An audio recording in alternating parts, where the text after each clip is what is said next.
Ang ganda talaga dito. May cottage na sila dun. Sarap maligo. Tamang-tama ito sa mga mahihilig maligo sa malalamig na tubig. Oh. Ang ganda niyan. Dito lang siya, oh. Gilid lang siya ng highway. Doon siya nang gagaling. Basta malaking bundok. Ganda. Sigaw yun doon.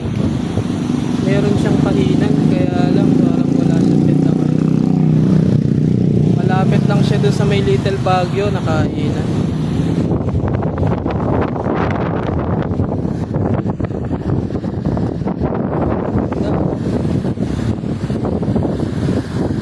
Napakalinaw ng tubig.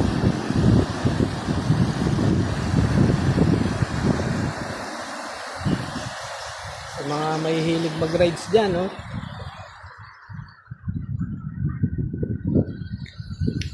Napaka-presko dito.